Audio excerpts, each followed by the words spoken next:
क्या आपने कभी सोचा है कि जिस घर में आपने अपने सपनों के पंख दिए हो, उसी घर के लोग एक दिन आपके सपनों को अपनी आंखों के सामने जलाने की कोशिश करेंगे? मेरी सिविल सर्विसेज की मेंस परीक्षा से सिर्फ एक रात पहले मेरे ससुर ने मेरे कमरे में रखी मेरी सारी किताबें और नोट्स आग के हवाले कर दिए और मेरी सास हंसते हुए बोली कि बहू कलेक्टर बनेगी तो इस घर की गुलामी कौन करेगा। उस रात में जमीन पर बैठकर अपनी कई सालों की मेहनत को राख में बदलते हुए देख रही थी। मेरी आंखों से आंसू लगातार बह रहे थे, लेकिन उनसे भी ज़्यादा मुझे एक बात चुभ रही थी। उन्हें लग रहा था कि उन्होंने मेरा सपना हमेशा के लिए ख़त्म कर दिया है, लेकिन उन्हें बिल्कुल भी अंदाज़ा नहीं था कि मैंने कई महीने पहले ही एक ऐसा फैसला लिया था जो उनकी पूरी साजिश पर भारी पड़ने वाला था।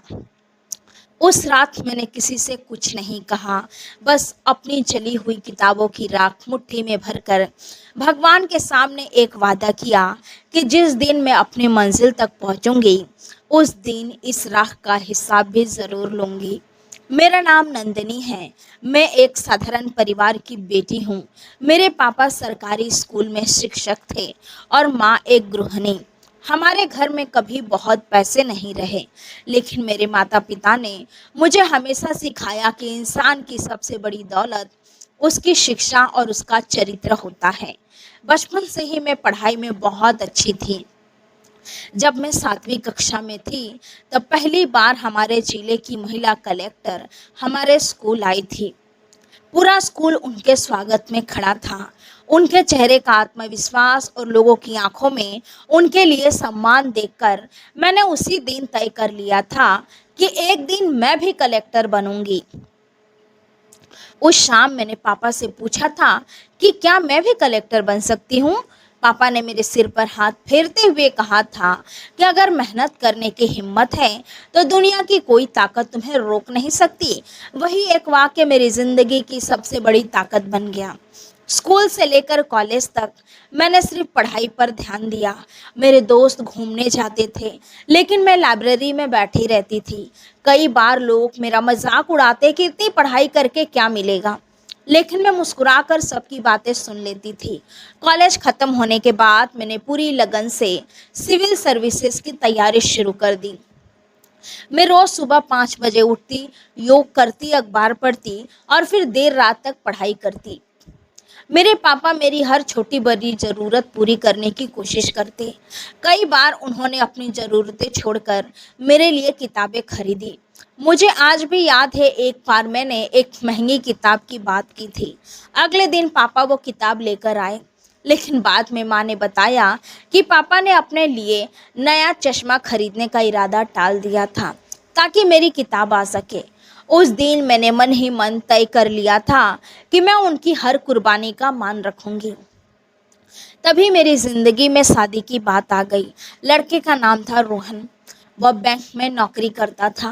पहली मुलाकात में मैंने उससे साफ कह दिया था कि मेरा सपना सिविल सर्विसेज में जाने का है और मैं शादी के बाद भी पढ़ाई जारी रखना चाहती हूँ।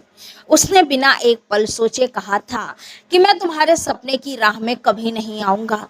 उसकी बात सुनकर मुझे लगा कि शायद भगवान ने मेरे लिए सही जीवन साथी चुना है। शादी के बाद शुरुआती कुछ दिन बहुत अच्छे बीते, लेकिन धीरे धीरे मुझे एहसास होने लगा कि इस घर में मेरी सबसे बड़ी गलती बहू बनना नहीं, बल्कि बड़े सपने देखना था। मेरी सास हर दिन कोई ना कोई ताना देती। कभी कहती कि बहुएं किताबों से नहीं, रसोई से घर चलाती हैं। कभी कहती कि कलेक्टर बनने का सपना छोड़ो और अच्छे से रोटियां बनाना सीखो।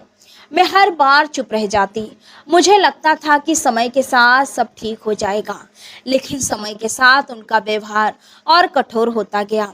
मैं जैसे ही पढ़ने बैठती, मुझे किसी न किसी काम के लिए बुला लिया जाता। कभी पूरे घर का पोछा लगवाया जाता, कभी रिश्तेदारों के लिए खाना बनवाया जाता, कभी घंटों रसोई में खड़ा रखा जाता। रात को जब सब सो जाते, तभी मुझे पढ़ने का समय मिलता। कई बार किताब पढ़ते पढ़ते ही मेरी आंख लग जाती और सुबह उठकर मुझे खुद पर गुस्सा आता कि मैंने समय बर्बाद कर दिया। लेकिन मैं फिर उठती और नई शुरुआत करती। रोहन मेरी तकलीफ समझता था। वह कई बार चुपके से मेरे लिए चाय बनाकर लाता और कहता कि तुम पढ़ाई करो, मैं बर्तन धो देता हूँ।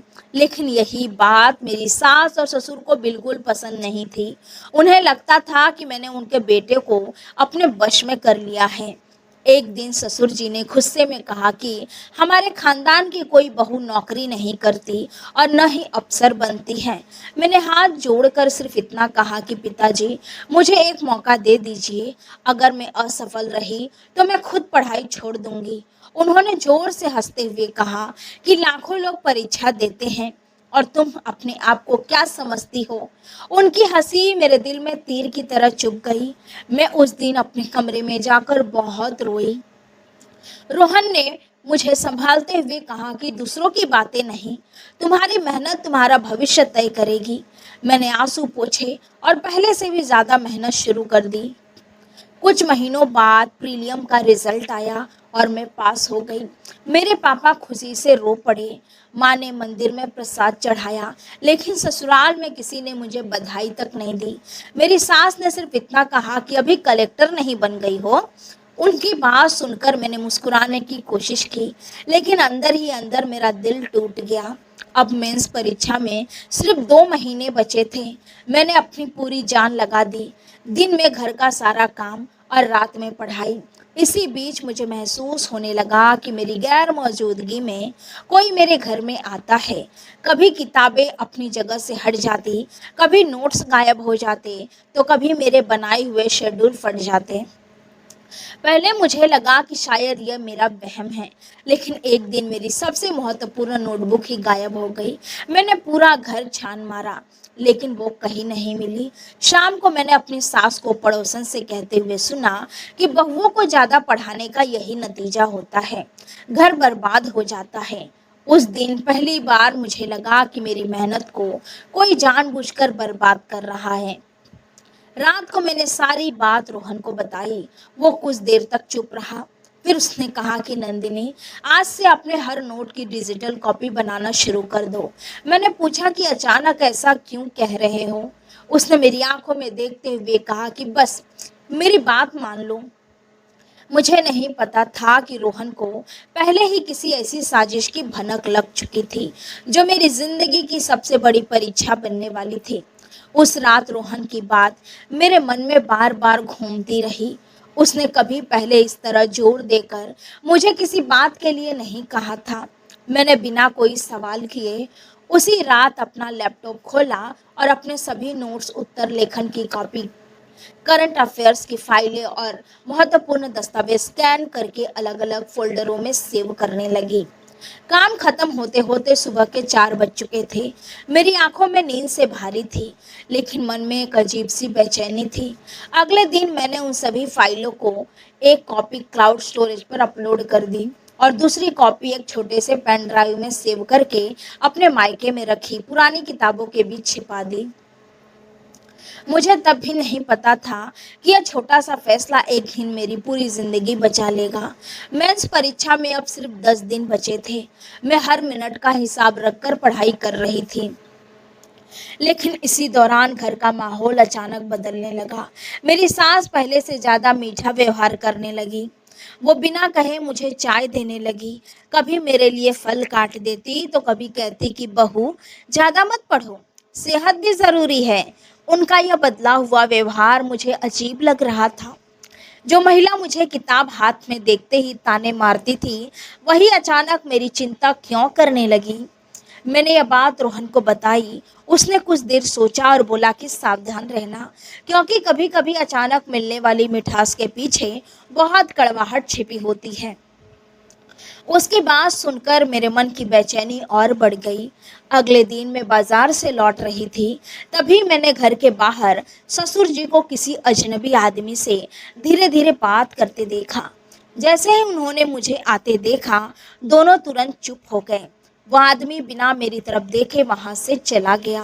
मैंने ससुर जी से पूछा कि कौन थे वो। उन्होंने गुस्से से कहा कि हर बात जानना जरूरी नहीं होता। मैं चुपचाप अंदर चली आई, लेकिन मेरे मन में सवालों का तूफान उठ चुका था।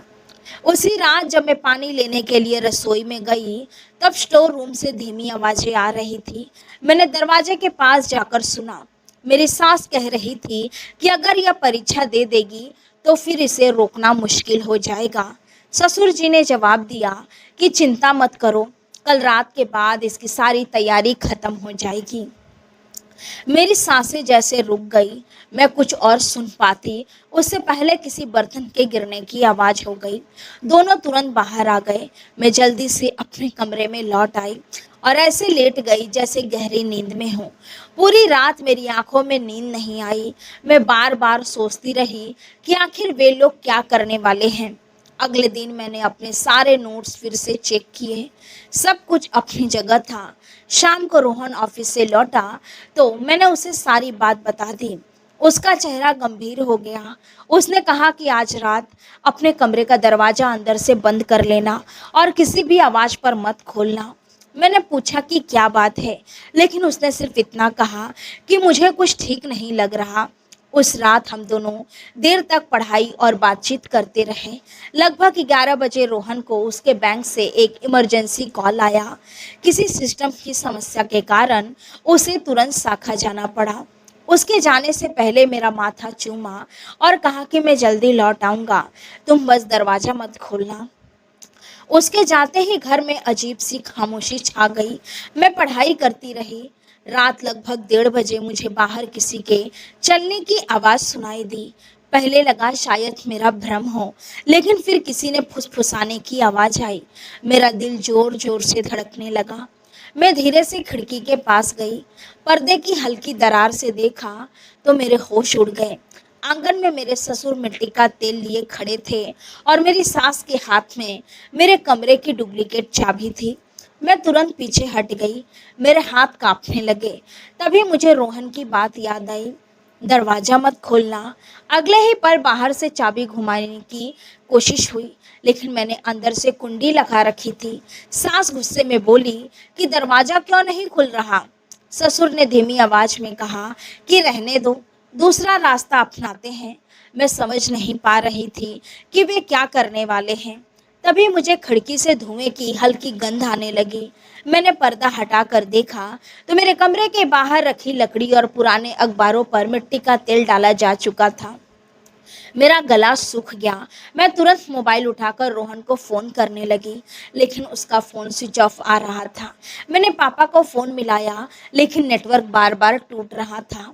तभी बाहर अचानक आग की लपटें उठी। धुआं तेजी से कमरे में भरने लगा। मेरी आंखों में जलन होने लगी। मैं घबराकर पीछे हट गई।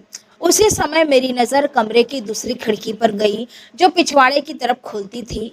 मैंने पूरी ताकत से उसे खोला और किसी तरह बाहर कूद गई। मेरे हाथ और पैर छिल गए, लेकिन मैं जान बचाकर पीछे वाले रास्ते से बाहर निकल आई। मैं छिपकर अपने ही घर की तरफ देखने लगी। सामने मेरे कमरे की खिड़की से आग की लपटें निकल रही थी। कुछ ही मिनटों में मेरी सारी किताबें, नोट्स, उत्तर लेखन की कापियाँ और वर्षों की मेहनत आग में जलती हुई दिखाई देने लगी। मेरी आंखों से आंसू रुक नहीं रहे थे। तभी मैंने अपनी सास को साफ साफ कहते सुना, अब देखती हूँ बिना किताबों के कैसे कलेक्टर बनती है। ससुर हंसते हुए बोले, कल इसकी परीक्षा नहीं, इसकी हार होगी। मैं वहीं अंधेरे में खड़ी कांप रही थी। उन्हें ये नहीं पता था कि मेरी किताबें जल चुकी थी, लेकिन मेरी मेहनत नहीं, क्योंकि कुछ दिन पहले ही मैंने अपने हर नोट, हर उत्तर और हर दस्तावेज का डिजिटल बैकअप सुरक्षित कर लिया था। लेकिन उसी पल मेरे मोबाइल पर एक अनजान नंबर से संदेश आया। उसमें सिर्फ एक लाइन लिखी थी, अगर तुम्हें सच में लगता है कि तुम्हारी किताबें ही निशाना थी तो तुम बहुत बड़ी गलती कर रही हो। उस अनजान नंबर से आया हुआ संदेश पढ़ते ही मेरे हाथ कांपने लगे। उसमें सिर्फ एक लाइन थी, लेकिन उस एक लाइन ने मेरे मन में सैकड़ों सवाल खड़े कर दिए। मैं बार बार वही संदेश पढ़ रही थी। आखिर इसका मतलब क्या था? अगर निशाना मेरी किताबें नहीं थी तो फिर कौन था? मैं, मेरा सपना या कुछ और? तभी दूर से दमकल की गाड़ियों की आवाज़ आने लगी। मोहल्ले के लोग इकट्ठा होने लगे। मैं पीछे की गली में अंधेरे में छिपी हुई थी। कुछ ही देर बाद रोहन भी वहां पहुंच गया। उसके चेहरे पर घबराहट साफ दिखाई दे रही थी। उसने मुझे देखते ही राहत की सांस ली और दौड़कर मेरे पास आया। उसने मेरा चेहरा अपने दोनों हाथों में लेकर पूछा कि तुम ठीक तो हो ना? मैं फूट फूट कर रो पड़ी। मैंने सिर्फ इतना कहा कि उन्होंने मेरी सारी किताबें जला दी। रोहन ने मुझे सीने से लगा लिया। उसकी आंखें भी नम थी, लेकिन अगले ही पल उसने धीरे से पूछा कि डिजिटल बैकअप सुरक्षित है ना? मैंने सिर हिलाकर हाँ कहा। उसने लंबी सांस ली और बोला कि फिर उन्होंने सिर्फ किताबें जलाई है, तुम्हारी मेहनत नहीं। उसकी बात सुनकर मुझे थोड़ा साहस मिला, लेकिन वो अनजान संदेश अब भी मेरे दिमाग में घूम रहा था। अगले दिन मेरी मेंस परीक्षा थी। पूरी रात मैं सो नहीं सकी थी। सुबह जब मैं परीक्षा केंद्र जाने के लिए तैयार हुई, तब मेरी सास ने व्यंग से कहा कि इतनी जल्दी तैयार हो गई, बिना किताबों के भी परीक्षा देने जा रही हो? मैंने पहली बार उनकी आंखों में आंखें डालकर कहा कि मेहनत दिमाग में होती है, किताबों में नहीं। मेरी बात सुनकर उनके चेहरे का रंग बदल गया। मैं रोहन के साथ परीक्षा केंद्र पहुंची। रास्ते भर मेरा दिल तेजी से धड़कता रहा। मैं बार बार सोच रही थी कि कहीं सचमुच मैं सब भूल तो नहीं गई। लेकिन जैसे ही प्रश्न पत्र मेरे सामने आया, मेरी आंखों में आंसू आ गए। एक एक प्रश्न ऐसा था जिसकी तैयारी मैंने कई बार की थी। मैंने पूरे आत्मविश्वास के साथ लिखना शुरू किया। हर उत्तर लिखते समय मुझे पापा का चेहरा याद आ रहा था, माँ की दुआएं याद आ रही थी और मेरी जली हुई किताबों की राख भी। मुझे लग रहा था जैसे हर शब्द के साथ मैं अपनी बेबसी नहीं, अपना संघर्ष लिख रही हूँ। परीक्षा खत्म होने के बाद बाहर निकली तो रोहन गेट पर मेरा इंतजार कर रहा था। उसने मुस्कुराकर पूछा कि पेपर कैसा हुआ। मैंने पहली बार मुस्कुराते हुए कहा कि बहुत अच्छा। उसने खुशी से मेरी आंखों में देखा और कहा, मुझे पता था तुम हार नहीं मानोगी, लेकिन हमारी ये खुशी ज़्यादा देर नहीं टिक सकी। जैसे ही हम घर पहुंचे, ससुर जी ने गुस्से में पूछा कि तुम परीक्षा देने गई थी? मैंने शांत आवाज में कहा कि जी। उन्होंने मेज पर हाथ मारते हुए कहा कि हमने इतना सब कुछ किया, फिर भी तुमने परीक्षा दे दी। उनके मुंह से ये बात निकलते ही कमरे में सन्नाटा छा गया। शायद उन्हें एहसास ही नहीं हुआ कि उन्होंने खुद अपनी साजिश कबूल कर दी है। लेकिन अगले ही पल मेरी सास ने बात संभाल ली और बोली कि उनका मतलब था कि इतनी परेशानी के बाद भी तुम परीक्षा देने चली गई। मैं समझ गई कि अभी उनके खिलाफ मेरे पास कोई ठोस सबूत नहीं था। मैंने चुप रहना ही ठीक समझा। अगले कुछ दिनों तक घर का माहौल अजीब बना रहा। सास और ससुर आपस में धीरे धीरे बातें करते, मुझे देखते ही चुप हो जाते। कई बार मुझे लगता कि कोई मेरा पीछा कर रहा है। एक शाम में छत पर कपड़े सुखाने गई थी, तभी पड़ोस की एक बुजुर्ग अम्मा मेरे पास आई। उन्होंने धीरे से मेरे हाथ में एक मुड़ा हुआ कागज रखा और बिना कुछ बोले नीचे चली गई। मैं घबरा गई। कमरे में आकर मैंने वो कागज खोला। उसमें लिखा था, अगर तुम्हें अपने साथ हो रही हर बात का सच जानना है तो आज रात ठीक 10 बजे पुराने शिव मंदिर के पीछे आ जाना। किसी पर भरोसा मत करना, यहाँ तक कि अपने सबसे करीबी इंसान पर भी नहीं। मेरा दिल जोर जोर से धड़कने लगा। यह कौन था? उसे मेरे बारे में इतना सब कैसे पता था? और उसने यह क्यों लिखा कि किसी पर भरोसा मत करना? क्या रोहन पर भी नहीं? पहली बार मेरे मन में अपने ही पति को लेकर एक पल के लिए सवाल उठा और उसी सवाल ने मुझे अंदर तक डरा दिया। रात को मैंने रोहन को इस चिट्ठी के बारे में नहीं बताया। मुझे समझ नहीं आ रहा था कि क्या करूं। ठीक 10 बजे मैं चुपचाप घर से निकली और पुराने शिव मंदिर की तरफ चल पड़ी। वहां चारों तरफ सन्नाटा था। मंदिर के पीछे पहुंचते ही मुझे किसी के कदमों की आहट सुनाई दी। मेरा दिल जैसे बाहर निकल आएगा। अंधेरे से एक अधेड़ उम्र का आदमी बाहर आया। उसके चेहरे पर घबराहट थी। उसने मुझे देखते ही कहा कि तुम्हारे पास बहुत कम समय है। तुम जितना सोच रही हो मामला उससे कई ज़्यादा बड़ा है। मैंने कांपती आवाज़ में पूछा कि आप कौन हैं? उसने कहा कि मैं तुम्हारे ससुर के पुराने ऑफिस में काम करता था। मैंने अपनी आंखों से वो सब देखा है जो किसी बेटे को अपने पिता के बारे में कभी नहीं पता चलना चाहिए। मैं कुछ पूछ पाती उससे पहले उसने जल्दी से एक पुराना लिफाफा मेरे हाथ में रखा और बोला कि इसे अभी मत खोलना, घर पहुंचकर अकेले में देखना। इसमें वही सच है जिसके कारण पिछले कई महीनों से तुम्हें रोका जा रहा है। मैंने घबरा कर पूछा कि आखिर सच क्या है। उसने मेरी तरफ देखा और धीमी आवाज में कहा कि तुम्हारी परीक्षा, तुम्हारे नोट्स, तुम्हारे सपने, यह सिर्फ एक बहाना है। असली वजह कुछ और है। इतना कहकर वो तेजी से अंधेरे में चला गया। मैं उसे रोक भी नहीं पाई। मैं लिफाफा कसकर पकड़े घर लौटने लगी, लेकिन मुझे बिल्कुल भी अंदाजा नहीं था कि दूर सड़क के दूसरी तरफ खड़ी एक काली कार में बैठा हुआ एक इंसान हमारी पूरी मुलाकात देख चुका था और उसके हाथ में मोबाइल नहीं, मेरा नाम लिखा हुआ एक फोटो था।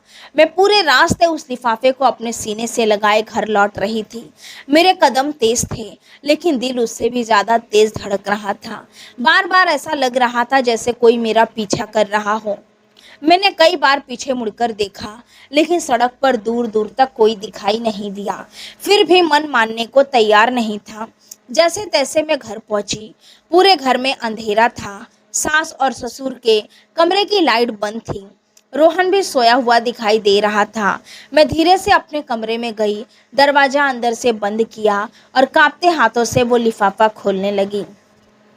जैसे ही मैंने लिफाफा खोला, उसमें से कुछ फोटोकॉपी, एक पुरानी पेन ड्राइव और एक छोटी सी चिट्ठी निकली।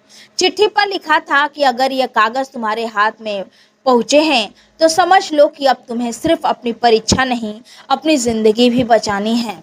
मेरे हाथ कांपने लगे। मैंने सबसे पहले फोटोकॉपी देखी। वे कुछ बैंक रिकॉर्ड्स थे। उनमें मेरे नाम, रोहन के नाम और मेरे ससुर के नाम के सामने बड़ी बड़ी रकम का जिक्र था। लेकिन सबसे हैरान करने वाली बात यह थी कि उन कागज़ों में मेरे हस्ताक्षर भी बने हुए थे। मैं दंग रह गई। मैंने ऐसी किसी जगह कभी हस्ताक्षर भी नहीं किए थे। फिर मेरे नाम पर इतने दस्तावेज कैसे तैयार हो गए? मैंने पेन ड्राइव उठाई, लेकिन उसे देखने की हिम्मत नहीं हुई। तभी दरवाजे पर हल्की सी दस्तक हुई। मेरा दिल जोर से धड़कने लगा। मैंने जल्दी से सब कुछ तकिए के नीचे छिपा दिया। बाहर से रोहन की आवाज़ आई कि नंदिनी, दरवाज़ा खोलो। मैं घबराकर बाहर आई। उसने मुझे देखा और पूछा कि तुम इतनी परेशान क्यों लग रही हो? मैं कुछ पल उसे देखती रही। मेरे मन में उस चिट्ठी की बात घूम रही थी कि किसी पर भरोसा मत करना, अपने सबसे करीबी इंसान पर भी नहीं। मैंने उससे कुछ नहीं कहा। उसने मेरा माथा छूकर पूछा कि तबीयत तो ठीक है? मैंने मुस्कुराने की कोशिश की और कहा कि बस थोड़ा थक गई हूँ। वो कुछ देर मुझे देखता रहा, फिर बोला कि ठीक है, आराम कर लो। उसके जाने के बाद भी मैं देर तक सो नहीं सकी। पूरी रात मेरे दिमाग में वही सवाल घूमता रहा कि आखिर मेरे नकली हस्ताक्षर किसी लिए किए गए थे। अगली सुबह मैं जल्दी उठी। सबके जागने से पहले मैंने अपना पुराना लैपटॉप निकाला और पेन ड्राइव लगाई। उसमें कई स्कैन किए हुए दस्तावेज थे, कुछ वीडियो भी थे। मैंने पहला वीडियो चलाया। वीडियो में वही आदमी दिखाई दिया जिसने मुझे मंदिर के पीछे लिफाफा दिया था। वह कैमरे की तरफ देखकर कह रहा था कि अगर तुम यह वीडियो देख रही हो तो शायद अब जिंदा नहीं हूँ अब, या फिर मुझे कहीं छिपना पड़ा है। मेरा नाम सुरेश है। मैं कई साल तक तुम्हारे ससुर के ऑफिस में अकाउंट संभालता था। मैंने अपनी आंखों से देखा है कि तुम्हारे नाम और रोहन के नाम पर कई फर्जी दस्तावेज तैयार किए गए। पहले मुझे लगा यह टैक्स बचाने का तरीका होगा, लेकिन बाद में मुझे समझ आया कि यह बहुत बड़ा खेल है। मेरे होश उड़ गए। सुरेश आगे कह रहा था कि तुम्हारे ससुर ने कुछ संपत्तियां और कर्ज तुम्हारे नाम पर दिखाए हैं। अगर कभी मामला खुलता है तो जेल तुम्हें होगी, उन्हें नहीं। मैं कुर्सी पर बैठी रह गई। मुझे समझ ही नहीं आ रहा था कि मैं रोऊं या चिल्लाऊं। उसी समय बाहर से सास की आवाज़ आई। मैं जल्दी से वीडियो बंद करके रसोई में चली गई। पूरे दिन मैं सामान्य बनने का नाटक करती रही, लेकिन अंदर से मैं बिखर चुकी थी। शाम को रोहन ऑफिस से लौटा तो उसके चेहरे पर भी तनाव साफ दिखाई दे रहा था। उसने कहा कि बैंक में आज कुछ लोग मेरे बारे में पूछताछ कर रहे थे। मैंने पूछा कि कौन लोग? उसने कहा कि उन्होंने अपना परिचय नहीं दिया, बस बार बार तुम्हारा नाम पूछ रहे थे। यह सुनकर मेरी बेचैनी और बढ़ गई।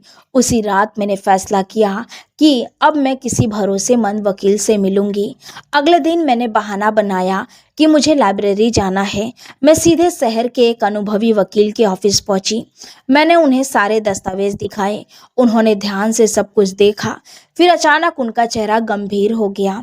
उन्होंने धीरे से कहा कि नंदिनी जी, अगर ये दस्तावेज असली है तो मामला सिर्फ पारिवारिक प्रताड़ना का नहीं है, यह बहुत बड़ा आर्थिक अपराध है। मैंने कांपती आवाज में पूछा कि क्या मेरे खिलाफ भी कोई केस बन सकता है।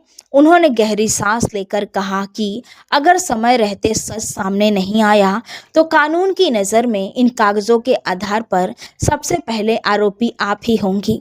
मेरे पैरों तले जमीन खिसक गई। मैं कुर्सी पर बैठी रह गई। मुझे समझ नहीं आ रहा था कि जिन लोगों को मैं अपना परिवार समझती थी, उन्होंने मेरे साथ इतना बड़ा धोखा क्यों किया। वकील ने कहा कि अभी किसी पर भरोसा मत कीजिए और इन दस्तावेजों की कॉपी सुरक्षित जगह रख दीजिए। मैं ऑफिस से बाहर निकली ही थी कि मेरा फ़ोन बजा। स्क्रीन पर कोई नंबर नहीं था, सिर्फ प्राइवेट कॉल लिखा हुआ था। मैंने कॉल उठाई। दूसरी तरफ से एक भारी आवाज़ आई। उसने सिर्फ इतना कहा कि अगर अपनी और रोहन की ज़िंदगी से प्यार है तो आज के बाद उन कागज़ों के बारे में किसी से एक शब्द भी मत कहना। मैंने घबराकर पूछा कि तुम कौन हो, लेकिन कॉल कट चुका था। मैं अभी फ़ोन को देख ही रही थी कि सड़क के दूसरी तरफ मेरी नज़र एक आदमी पर पड़ी। उसने काला चश्मा पहन रखा था और वह लगातार मेरी तरफ देख रहा था। जैसे ही मेरी नज़र उससे मिली, वो तुरंत अपनी कार में बैठा और वहां से चला गया। उसी पल मेरे मोबाइल पर एक नया संदेश आया। उसमें लिखा था, तुम्हें लगता है कि तुम सच के करीब पहुंच रही हो, लेकिन तुम्हें अभी तक ये नहीं पता कि इस खेल का सबसे बड़ा मोहरा कौन है, और जब उसका नाम सामने आएगा तब तुम्हारा सबसे बड़ा भरोसा भी टूट जाएगा। उस संदेश को पढ़ने के बाद मेरे हाथ बुरी तरह कांपने लगे। बार बार मेरी नज़र उसी आखिरी लाइन पर जाकर रुक रही थी कि जब उसका नाम सामने आएगा तब तुम्हारा सबसे बड़ा भरोसा भी टूट जाएगा। मैं पूरी तरह उलझ चुकी थी। क्या सचमुच इस साजिश में कोई ऐसा इंसान भी शामिल था जिस पर मैं आंख बंद करके भरोसा करती थी? मेरे मन में सबसे पहले रोहन का चेहरा आया और उसी पल मैंने अपने आप को डांट दिया।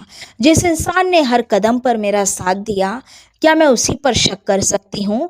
लेकिन पिछले कुछ दिनों से जो कुछ भी हो रहा था, उसने मेरे भीतर विश्वास और डर दोनों को एक साथ खड़ा कर दिया था। मैं भारी मन से घर पहुंची। जैसे ही मैंने दरवाज़ा खोला, मुझे ड्राइंग रूम से ऊंची आवाज़ें सुनाई दी। ससुर जी किसी से फ़ोन पर गुस्से में बात कर रहे थे। उन्होंने कहा कि अब बहुत देर हो चुकी है। अगर वो लड़की और आगे बढ़ी तो हम सब बर्बाद हो जाएंगे। मुझे देखते ही उन्होंने तुरंत फ़ोन काट दिया और सामान्य बनने की कोशिश करने लगे। मैंने भी अनजान बनने का नाटक किया और अपने कमरे में चली गई। उस रात में सोने का नाटक करती रही। करीब 12 बजे मैंने देखा कि ससुर और सास चुपचाप घर से बाहर निकले। मैंने भी धीरे से उनका पीछा किया। वे दोनों पास के एक पुराने गोदाम में गए। मैं गोदाम की टूटी हुई दीवार के पीछे छिपकर उनकी बातें सुनने लगी। अंदर पहले से 2 आदमी मौजूद थे। उनमें से एक वही था जिसे मैंने कई बार काली कार में देखा था। वो गुस्से में बोला कि लड़की अब हमारे लिए खतरा बन चुकी है। उसके पास जितने भी कागज हैं वे वापस लेने होंगे। ससुर ने कहा कि चिंता मत करो, रिजल्ट आने दो। उसके बाद वो खुद इतनी बड़ी मुसीबत में फंसेगी कि किसी को कुछ बताने लायक नहीं बचेगी। मैंने पहली बार महसूस किया कि बात सिर्फ मेरी पढ़ाई की नहीं थी, कोई बहुत बड़ा खेल चल रहा था। तभी दूसरे आदमी ने कहा कि लेकिन अगर उसे बैंक वाले लॉकर का पता चल गया तो? यह सुनते ही मेरे कान खड़े हो गए। Bank locker? कौन सा लॉकर? ससुर ने तुरंत उसे चुप करा दिया और कहा कि उसका नाम भी मत लो। मैं और कुछ सुन पाती उससे पहले मेरे पैर ने नीचे पड़ा एक सूखा डंडा टूट गया। आवाज़ सुनते ही सब लोग सतर्क हो गए। किसी ने जोर से कहा कि बाहर कौन है? मेरा दिल जैसे बाहर निकल आया। मैं पूरी ताकत से भागी। पीछे से लोगों के दौड़ने की आवाज़ें आ रही थी। मैं अंधेरी गलियों से होती हुई किसी तरह मुख्य सड़क तक पहुंची और एक ऑटो में बैठकर घर से दूर निकल गई। मैंने तुरंत रोहन को फ़ोन किया। उसने घबरा कर पूछा कि तुम कहाँ हो। मैंने रोते हुए उसे सब कुछ बता दिया। वो बिना एक पल गवाए मुझे लेने आ गया। रास्ते भर वो चुप था। फिर उसने धीमी आवाज़ में कहा कि नंदिनी, अब समय आ गया है कि मैं तुम्हें एक बात बताऊं। मेरी धड़कन तेज हो गई। उसने कहा कि तुम्हारे नोट्स का डिजिटल बैकअप बनाने का सुझाव मैंने यूं ही नहीं दिया था। परीक्षा से करीब 1 महीने पहले मैंने पापा को तुम्हारे कमरे में चोरी छिपे आते देखा था। उस दिन उनके हाथ में तुम्हारी नोटबुक थी।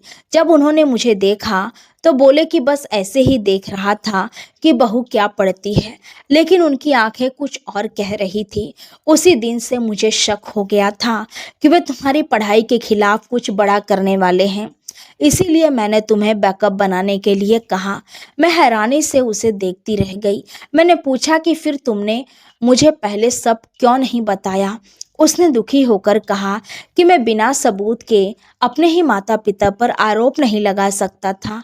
मुझे उम्मीद थी कि शायद मेरा शक गलत हो, लेकिन अब मुझे समझ आ गया है कि मैं गलत था। मेरी आंखों से आंसू बहने लगे। पहली बार मुझे महसूस हुआ कि रोहन भी उतना ही टूटा हुआ है जितनी मैं। अगले दिन सिविल सर्विसेज मैन का रिजल्ट आया। मेरा रोल नंबर सफल अभ्यर्थियों की सूची में था। मैं इंटरव्यू के लिए चुनी जा चुकी थी। मेरे पापा खुशी से रो पड़े। माँ ने मंदिर में प्रसाद चढ़ाया, लेकिन मेरे ससुराल में अजीब सी खामोशी थी। किसी ने मुझे बधाई नहीं दी। उसी शाम एक सरकारी लिफाफा मेरे नाम आया। मैंने जैसे ही उसे खोला, मेरे पैरों तले ज़मीन खिसक गई। उसमें आयकर विभाग का नोटिस था। नोटिस में लिखा था कि मेरे नाम पर करोड़ों रुपयों की संपत्ति और कई संदिग्ध लेन देन दर्ज है, जिनकी जांच के लिए मुझे उपस्थित होना होगा। मेरी सांस रुक गई। अब मुझे समझ आया कि मेरे नकली हस्ताक्षर क्यों बनाए गए थे। मुझे एक ऐसे आर्थिक अपराध में फंसाने की तैयारी पहले से चल रही थी, जिससे मैं सिविल सर्विसेज की नौकरी तो दूर, सामान्य जीवन भी नहीं जी पाती। मैं फूट फूट कर रोने लगी। तभी रोहन ने वो नोटिस पढ़ा और उसकी आंखों में गुस्सा भर गया। उसने पहली बार अपने पिता के सामने खड़े होकर कहा कि अगर नंदिनी के साथ एक और गलत काम हुआ तो मैं खुद पुलिस के पास जाऊंगा। ससुर जी ने उसकी तरफ देखकर कहा कि बेटा, अभी भी समय है, पति का साथ छोड़ दो, वरना सब कुछ खो दोगे। रोहन ने बिना डरे जवाब दिया कि अगर सच का साथ देने की कीमत सब कुछ खोना है तो मुझे मंजूर है। यह सुनकर ससुर जी का चेहरा गुस्से से लाल हो गया। उन्होंने मेज पर जोर से हाथ मारा और कहा कि अब भी तुम भी हमारे खिलाफ हो गए हो। उसी रात रोहन ने मुझे एक चाबी दी। उसने कहा कि यह चाबी मुझे पापा की अलमारी से मिली है। इस पर सिर्फ एक नंबर लिखा है, 48। उसने धीमी आवाज में कहा कि मुझे पूरा यकीन है कि यह उसी बैंक की लॉकर की चाबी है जिसका जिक्र मैंने गोदाम में सुना था। मेरा दिल जोर जोर से धड़कने लगा। शायद उस लॉकर में वो सच छिपा था जिसकी वजह से मेरी जिंदगी बर्बाद करने की कोशिश की जा रही थी। लेकिन हमें बिल्कुल भी अंदाजा नहीं था कि उसी समय घर के बाहर खड़ी काली कार में बैठा हुआ एक आदमी दूरबीन से हमारी खिड़की की तरफ देख रहा था और उसने अपने मोबाइल पर सिर्फ एक संदेश भेजा। लॉकर की चाबी अब उनके हाथ लग चुकी है। अब आखिरी कदम उठाने का समय आ गया है। उस रात मेरी आंखों में बिल्कुल भी नींद नहीं थी। मैं बार बार उस छोटी सी चाबी को अपने हथेली में लेकर देख रही थी। उस पर सिर्फ एक नंबर लिखा था, 48। यही वो चाबी थी जिसके लिए इतने दिनों से मेरी ज़िंदगी बर्बाद की जा रही थी। अब मुझे यकीन हो गया था कि इस चाबी के पीछे कोई ऐसा राज छिपा है जिसे सामने आने से रोकने के लिए मेरे सपनों को जलाने तक की कोशिश की गई। अगली सुबह मैं और रोहन बिना किसी को बताए सीधे बैंक पहुंचे। हमने रिसेप्शन पर लॉकर नंबर 48 के बारे में पूछा। कर्मचारी ने रिकॉर्ड देखा और फिर हमारी तरफ हैरानी से देखकर लगा। उसने कहा कि इस लॉकर का संचालक सिर्फ अधिकृत दस्तावेजों के आधार पर होगा। रोहन ने अपने पिता के कुछ दस्तावेज और पहचान से जुड़ी जानकारी दिखाई। बैंक मैनेजर भी वहां आ गए। लंबी प्रक्रिया के बाद हमें लॉकर खोलने की अनुमति मिल गई। जैसे ही लॉकर खुला, मेरे हाथ कांपने लगे। अंदर सोना या नगद नहीं थी। वहां कई फाइलें, कुछ पुरानी डायरी, एक हार्ड ड्राइव और कुछ सीलबंद लिफाफे रखे हुए थे। मैंने पहली फाइल खोली तो मेरी सांसें रुक गई। उसमें दर्जनों संपत्तियों के कागज थे, जिनमें कई जगह मेरे नकली हस्ताक्षर किए गए थे। दूसरी फाइल में सेल कंपनियों के दस्तावेज थे। तीसरी फाइल में उन लोगों की सूची थी जिनके नाम का इस्तेमाल करके करोड़ों रुपए इधर से उधर किए गए थे। तभी रोहन ने हार्ड ड्राइव को बैंक के कंप्यूटर पर चलाने की अनुमति मांगी। बैंक मैनेजर की मौजूदगी में जब उसमें मौजूद वीडियो खुले तो कमरे में सन्नाटा छा गया। वीडियो में मेरे ससुर अपने एक कारोबारी साथी से कह रहे थे कि अगर बहू अफसर बन गई तो पुराने सारे रिकॉर्ड्स निकलवा देगी, इसीलिए उसे किसी भी हाल में बदनाम करना होगा। दूसरी वीडियो में वही नकली दस्तावेज तैयार किए जा रहे थे जिन पर मेरे फर्जी हस्ताक्षर किए गए थे। मेरी आंखों से आंसू अपने आप बहने लगे। अब मेरे पास सिर्फ शक नहीं, सच्चाई थी। बैंक मैनेजर ने तुरंत कहा कि यह मामला बहुत गंभीर है। उन्होंने हमें सलाह दी कि बिना देर किए सीधे आर्थिक अपराध शाखा और पुलिस के पास जाए। हम बैंक से बाहर निकले ही थे कि दो बाइक सवार हमारे पीछे लग गए। रोहन ने तुरंत गाड़ी तेज कर दी। कुछ किलोमीटर तक वे हमारा पीछा करते रहे, लेकिन भीड़ भाड़ वाले इलाके में हम उनसे बच निकले। उसी समय मुझे समझ आ गया कि अब सच हमारे हाथ में है, और यही बात कुछ लोगों को सबसे ज़्यादा डरा रही थी। हम सीधे आर्थिक अपराध शाखा पहुंचे। वहां मैंने शुरू से लेकर आखिर तक पूरी कहानी सुनाई। अधिकारियों ने सारे दस्तावेज, वीडियो, हार्ड ड्राइव और बैंक रिकॉर्ड अपने कब्जे में ले लिए। जांच शुरू हुई। अगले कुछ दिनों में कई जगह छापे पड़े। जिन कंपनियों के नाम फाइलों में थे वे कागजों पर ही मौजूद निकली। करोड़ों रुपयों की हेराफेरी का खुलासा होने लगा। सबसे बड़ा झटका तब लगा जब जांच में यह सामने आया कि मेरे नाम पर दिखाए गए कर्ज और संपत्तियां सिर्फ मुझे फंसाने के लिए बनाई गई थी, ताकि अगर कभी मामला खुले तो पूरा दोष मेरे सिर पर आ जाए और मेरा सिविल सर्विसेज का करियर हमेशा के लिए ख़त्म हो जाए। जिस दिन पुलिस मेरे ससुराल पहुंची, पूरा मोहल्ला बाहर खड़ा था। मेरे ससुर पहली बार घबराए हुए दिखाई दिए। उन्होंने मुझे देखकर कहा कि बहू, घर की बात घर में ही रहने देती। मैंने शांत आवाज में जवाब दिया कि जिस दिन आपने मेरी मेहनत को आग लगाई थी, उसी दिन आपने इस घर को घर रहने नहीं दिया था। मेरी सास रोने लगी। उन्होंने कहा कि उनसे गलती हो गई। मैं उनकी तरफ देखती रही।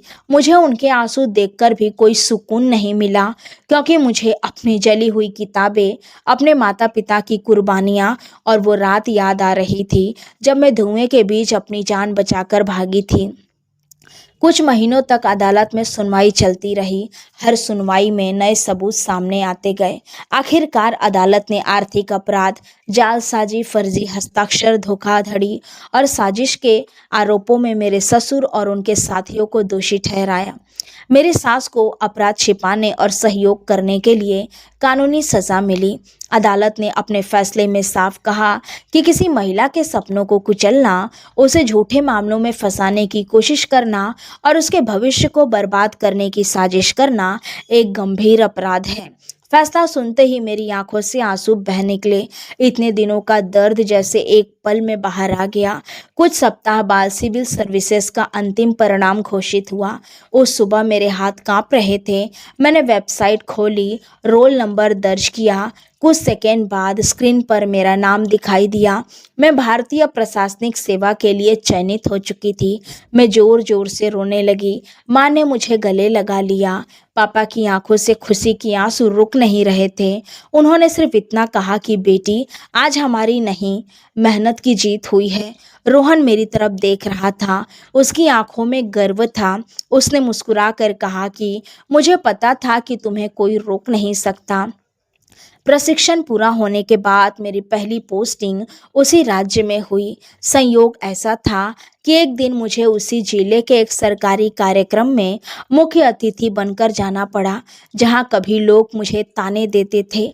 जब मेरी सरकारी गाड़ी उसी गली से गुजरी जहां कभी मेरी किताबें जलाई गई थी, तो मेरी आंखों के सामने वो पूरी रात घूम गई। फर्क सिर्फ इतना था कि उस दिन मैं टूटी हुई बहू थी और आज अपने कर्तव्य की शपथ निभाने वाली एक अधिकारी। कार्यक्रम खत्म होने के बाद कई लड़कियां मेरे पास आई।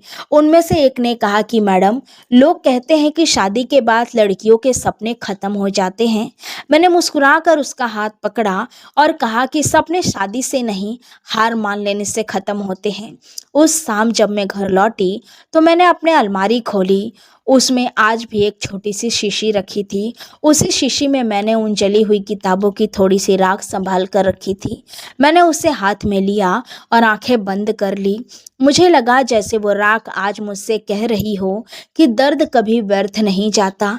अगर इंसान हार मारने के बजाय उससे अपनी ताकत बना ले। मैंने आसमान की तरफ देखा और मन ही मन भगवान का धन्यवाद किया।